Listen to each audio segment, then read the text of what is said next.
Ayan guys, nakapila sila para sa Team Payaman Fair. Ito yung mga behind the scenes bago mag-opening. Day 1. Yan, rehearsal.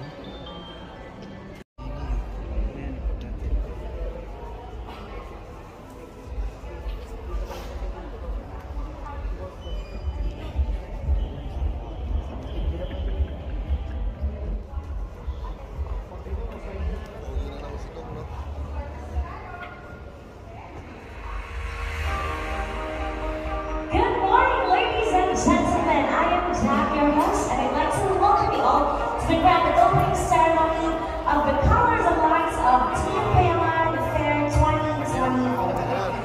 We're all here to celebrate the holiday season, and we're grateful to be together in such joy and happiness. Before we begin with the festivities, let's take a moment to bow our heads and say thanks for this beautiful occasion. Let's join in prayer as we ask for a blessing for this activity and for everyone here today. Let's put ourselves in the holy presence of God, Father, and Son, and Holy Spirit. Heavenly Father, we come before you today with hearts filled with gratitude and joy as we gather in the celebration of the grand opening of Payaman Fair, Color of Lights 2024. We thank you for the vision, dedication, and hard work that have brought us to this point. We ask for your blessings on this case, that it may serve as a place. Development and Influential Relations Manager, Mrs. Ivy Cortez Bravo, Ms. Eve Cortez, and Team Payaman's leader and mastermind, Call TV. Here we everyone, I'd like to officially welcome you all to the Colors of Lights of Team Payaman Fair 2024.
Interview ito, Alex.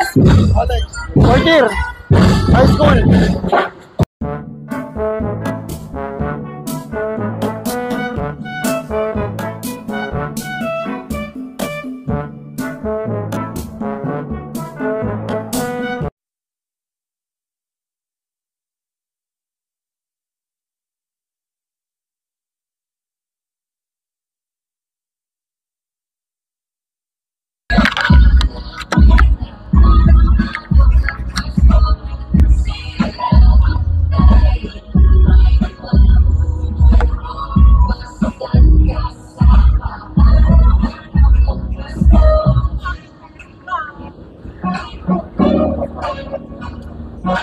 Hindi pala.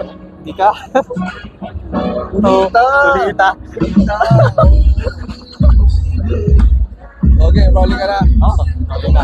Hey, what's up guys? Nandito ko ngayon, kasama ko si Alex, dati kong classmate sa paaralan namin, Bacoor National High School. Kamusta ka na bro? Okay naman, sir. Rolling na ba tayo? Rolling dyan? Pumapalo yung mic?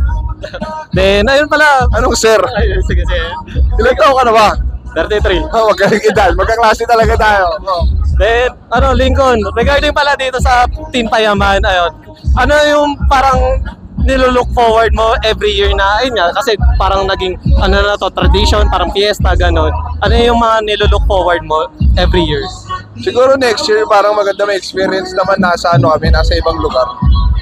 Parang gusto ko masubukan yung Cebu sa Davao, Bandang Visayas or Mindanao naman kasi marami rin tayo mga tropa ron mga mga taga doon. So, ayun, yun yung something na nilook forward ko bukod dito sa Manila.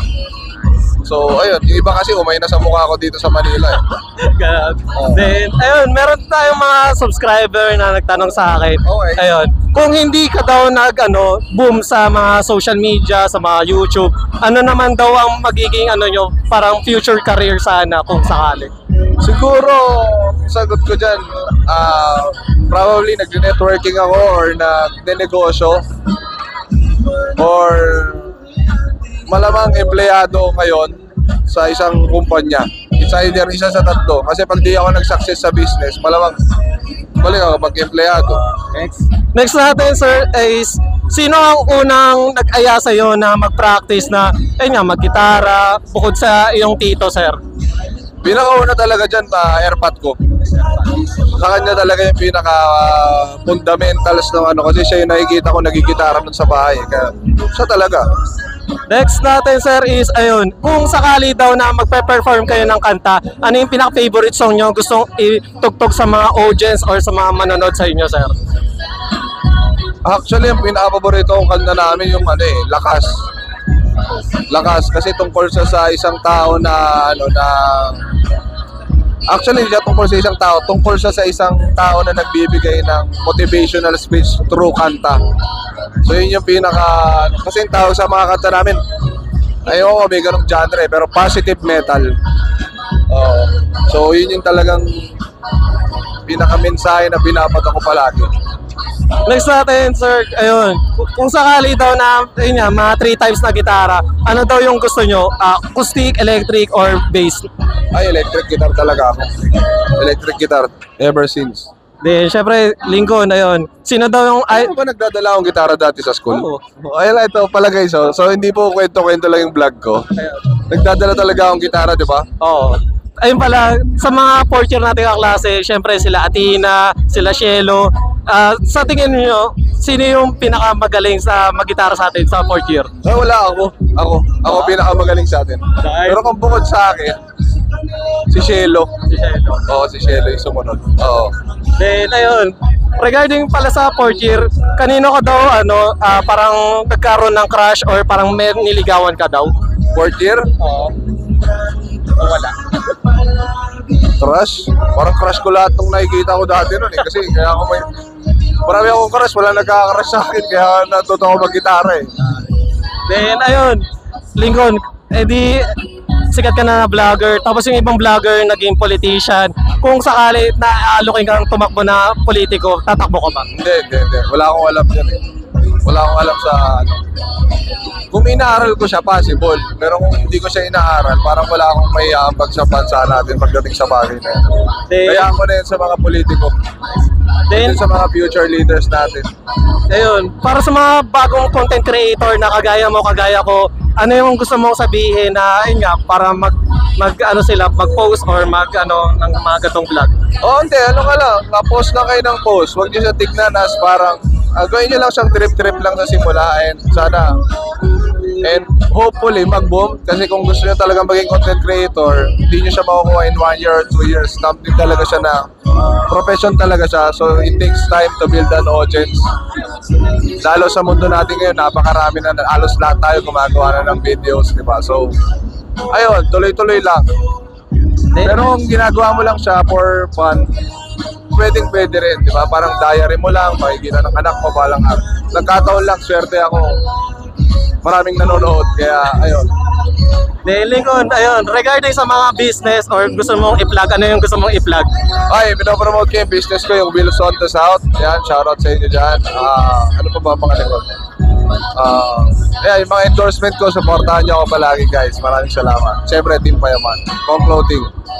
Thank you once again, Lincoln. Maraming salamat sa interview mo. Ikaw naman, kamusta ka? Okay naman. Alex, last name? Pangilinan. Guys, mapakita ko lang ha. Para lang baka di kayo naniniwala eh. Nagpapsa tayo. Ito. Asan ka? So ito siya. Ito ako. Magkaklase talaga kami. Ayun o. To be a professional mechanical engineer. Ayun, tapos nag-vlogger. Thank you. Congrats. Thank you.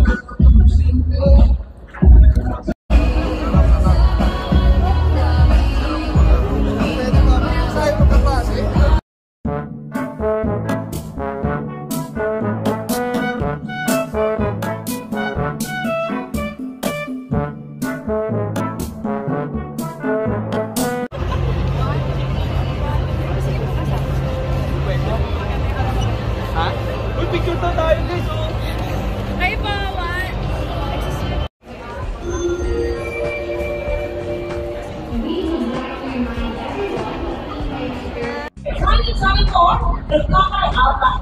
Thank you!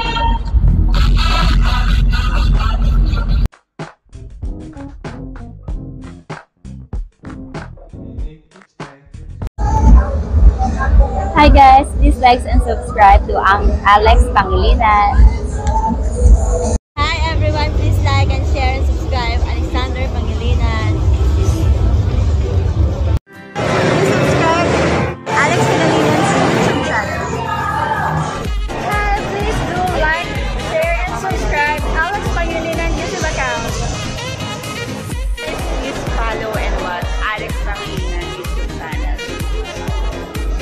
Hi guys! Please follow, subscribe, and like Alex Pangilinan's YouTube channel. Thank you! Alex Pangilinan, please like, share and subscribe. Hello everyone!